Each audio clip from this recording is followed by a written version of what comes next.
Howdy folks, TJ here. In a little bit of different room. My wife's actually working out of the home this week, and I'm having a hard time finding a place where I can do my video. Normally I do it in my office, but she's in there. She's playing her music. I tried to go outside and there's dogs barking and everything else. I've got my puppy out in the kitchen. Well, she's 9 months old now, but she's still a puppy in the kitchen, so I can't go out there. So I'm going to come into this messy Atari room, which has never been very good at photogenics. There's like green paint, and the light, it just doesn't work out, and I've got tons of shit in here. But I'm going to try to do a video anyway, because I wanted to get one done today, and it's because I was perusing this catalog and brochure, and I just had to chat about it. So last time, if you watched one of my Atari videos, I had, I don't have it in front of me, but a Atari 1400XL booklet, catalog, brochure, and it was fun as if, hey, I brought this brochure home, I wanted to read about which Atari to buy, and so I'm going to do a kind of a series of videos. I got a number of brochures and kind of go through the brochure, chat about it, and then show off the computer later. I was going to do the Atari 400 next, which is probably going to be the next review I do on a computer, because it is a rather cool computer, but I had to bring out this brochure first, because what's in it is a computer that never came out. And I know if you peruse the internet, there'll be discussions of these. But what I find interesting is this dollar brochure has information on two computers that never shipped. And so I find it interesting, and we're going to talk about those. So this brochure, up in the corner, you'll see that it says it's $1. And it is the Atari home computers. My brochure's in pretty good shape, but there's a little tab here that kind of ripped a little bit. And on the front, it's the next generation, and you'll see it's all about the XL series, all about the XL. And so it's got the 600XL, 800XL, but then it's got pictures of a 1400XL and a 1450XLD. And it's in a brochure that you could have picked up at a Atari retailer, because on the back there's actually a little box that you can put your stamp or sticker that says which retailer. It says your Atari computer retailer. So this is for the name of your nearest Atari computer retailer. Call toll-free number, or in California, hours are 6 a.m. to 7:45 p.m. California time. Those are pretty good dang hours. Let's quickly go to a part of the brochure, and then we'll kind of backtrack a little bit. But have you ever seen this computer? 1450XLD. I know you could probably peruse it on the internet and read about information about it. Hopefully I'll hold this in a few angles that you can kind of see. But look at that computer, 1450XLD. I've heard about the 1400XL, and then of course, it's funny that this brochure doesn't talk about the 1200XL. And what's interesting is I think the 1200XL actually came out before these other computers, and it was kind of like the 400, 800, and then the 1200XL, and then they went into all these other ones, if I'm getting my tracking down right. But this brochure, it's interesting. The Atari 1450XLD home computer, all your computer power in one component, and it's got a really big butt. I mean, look at how tall this little cabinet thing is in the back. So you've got the sleekness of the 1200 or 1400, and then it's got this big, maybe it's because they were thinking you could put a monitor or something on top of it, and it's got a bay. It looks like two bays for 5 1/4 inch floppies. I don't know if this one over here is for a second one. The picture doesn't show too much, but it shows one floppy drive in there. On the other side looks like an open cavity. But let's read about the 14. So this video is all going to be about the 1450XLD, and then I'll make a video that I go through this whole catalog. But for now, let's read about the 1450XLD, because I've never read about it before. It's on page 10 of this brochure, and the brochure, I looked in the back, is dated 1983. Atari, a Warner Communications company. So this is all pre-Trammell owning it, which I think they purchased it in '84, and then started really pumping stuff out in '85, something like that. So in this brochure, it has a picture of this lady next to some type of little house, it looks like, which I find interesting. Let's read on if it covers anything of that. There are so many things you can do. It's really freed up my time to be more creative. Karen Fidrich, proprietor of Charles Dickens Restaurant. So that's a picture of the Charles Dickens Restaurant. And it's a black and white picture. So as I look closer, it does have a little sign on the top of it. Karen Fidrich worked in other people's restaurants to put herself through college. 3 years ago, she realized a dream by purchasing the Charles Dickens in Aptos near Santa Cruz on the California coast. Never heard of the Charles Dickens restaurant before. Last year, a friend introduced Karen to his new Atari home computer. That was a pickup day, pickup words in the old day. Hey, you want to talk about my Atari computers? It's changed a little bit now. Nowadays, things are a little bit more provocative than back in the 1970s and 80s, right? Things are just more open. You turn on the TV station, and there's all these commercials that have a lot of stuff going on. I'll leave it at that. So last year, a friend introduced Karen to this new Atari computer, or his, and she used it to keep track of constantly changing supplies and prices. And I was taking into granted this friend was a dude, but no, it's a lady. So it could be anything. I don't know. To keep track of constantly changing supplies and prices. It cut the time required for this task in half.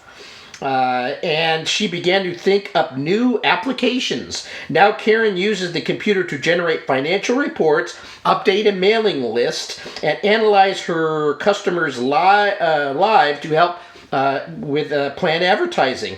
If I had known about Atari computers earlier, I would have used them then. Practically the only thing still done by hand at the Charles Dickens restaurant is the cooking. So kind of interesting. So yeah, last year a friend introduced Karen. So cool. Congrats, Karen. You now own an Atari computer. I wonder if she still does. Doubtful. And I wonder if the restaurant is still even alive. After I get done doing this video, I'm going to have to Google it and see. So then it goes into all the specifics about this Atari 1450. So let's read all that. And then it shows the pictures that we had. And this is only a 1 or a 2-page spread. So all your computing power in one component. So now you don't need separate components to store and retrieve information or programs, because the Atari 1450XLD has its own built-in double-sided dual-density disk drive. So that's its whole claim. So the 1200XL and the 800 and all the other ones were always separate disk drive components. So they basically said, well, it needs to be all in one, I guess, and put the floppy in there. So with this one compact unit, you can instantly access work with save up to 200 pages, 254 bytes of information on a single 5 1/4-inch floppy diskette. Sorry, I got my nose itchy. So with an Atari 1450XLD home computer, you have the power to use complex financial programs, involved word processing, or any applications where fast retrieval and storage of information is vital. And in restaurants, I guess, can be vital, right? People are hungry, they get hangry, and you better serve them quick. You better get the computer going. So you have faster, you have faster access to anything on a diskette, because the disk drive built into the Atari 1450XLD is connected directly to the computer's processor bus. How cool is that? To let you talk to the world, the 1450XLD has a built-in modem. So not only the floppy drive, it's got the built-in modem now that connects directly to your phone lines. And to let your computer talk to you, the Atari 1450XLD also includes a speech synthesizer. So it can bad name you and talk back at you like a parrot. Bastards. The Atari 1450XLD also gives you functional features like a magnetically isolated compartment for disk storage. Oh, that's what that other side is for, a little compartment to stick the floppies in, I guess. That's kind of cool. I would rather think that you would want to stick a second drive in there, but okay, we'll take what it is. Let's see, let me get back to disk storage for an additional disk. Oh no. The Atari 1450 also includes functional features like magnetically isolated compartment for diskette storage or an additional disk drive. Okay, they were thinking ahead. And a case that's strong enough to support a TV or video monitor. All right, cool. And with an expansion connection for adding future peripherals and accessories, you'll always be able to update or broaden your computer's applications. Like every home computer in the XL line, the 1450XLD includes a full-stroke keyboard, a help key, programmable function keys, and an international character set. In addition to 64K of RAM, random access memory, don't want to forget what that stands for, and self-test program to update you on your computer's performance each time you turn it on. For the ultimate in integrated technology and sophisticated ease of operation, only the Atari 1450XLD gives you all-in-one convenience of computing, communication, and information storage in one elegantly simple design. Now, I guess it is kind of neat looking, but at the same time, I'm not quite sure I'm sold on the big old square top. I can understand probably once you put the monitor on top, it would look kind of cooler, but without a monitor on top, it looks a little frumpy. I don't know. Everybody's got different tastes, so. Technical points. Atari 1450XLD home computer. Memory 64K RAM, 24K ROM, operating system plus Atari basic programming language. Keyboard is a full-stroke design, 66 keys, including help, 4 special function keys, and 4 programmable keys with 12 reprogrammed or pre-programmed functions. International character set, 29 graphics keys. CPU is a 6502C microprocessor. Clock speed of 1.79 megahertz. Special Atari integrated circuits, a GTIA graphics display, a Pokey sound generator, and controller ports. Antic control screen and input-output programming features built in Atari Basic Programming Language. Help key provides additional information and menu screens. Software compatibility works with programs designed for all Atari home computers. Display is 11 graphic modes, 256 colors, 128 colors displayed at one time. Maximum 320 by 192 resolution in graphics mode. 5 text modes. Maximum text display 40 columns by 24 lines. Surprised they didn't integrate 80 column into this at the time, right? Sound is 4 independent sound voices, 3.5 octave range, input-output software cartridge slot. I'm guessing it must be, what side is it? It must be on the left side. I don't see, or on the back. It doesn't have a picture of the back, so I don't know. Let's see. The expansion connection external bus or addition of future peripheral. So it must have an expansion connection on the back, I'm guessing.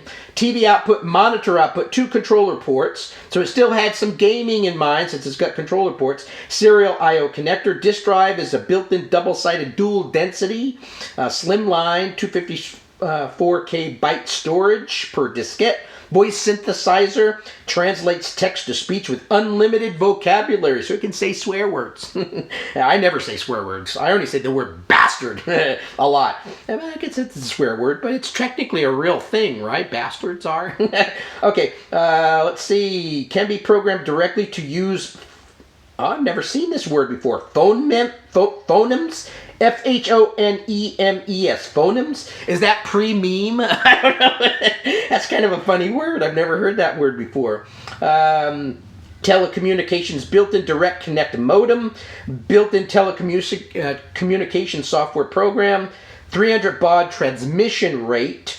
Includes with purchase owner's guide, DOS 3 master diskette, introduction to DOS 3 guide, DOS 3 reference, Atari basic programming language reference cod, TV switch box, AC power adapter UL approved, and estimated availability October 1983. So since this catalog was 1983, it never happened. The 1400XL never happened too. And just to kind of show you a juicy picture for next time, it had information on the 1400XL also.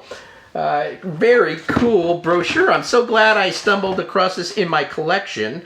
Let's see, and it has lots of information. We're going to cover this brochure in depth later on, but I wanted to show you the 1450XLD because, to be truthful, I I think I've seen it in pictures before, but it never jogged my mind. The 1400XL did, but not the 1450XLD. So that's this brochure. Hopefully you enjoyed the little romp through showing this brochure off. We'll do a complete sit down and go through the whole booklet at a future time. I know some people may not enjoy something like that, but other people that don't own the brochure may enjoy chatting about it. So thanks for watching the video. Happy Atari Day. This is my Atari room. Tomorrow's my day off, and I think just last month I could not sit here. I've got boxes and stuff around me. You can't. I've got a Atari Falcon box right here, which is my little table. This room is a catastrophe. I've got so much stuff.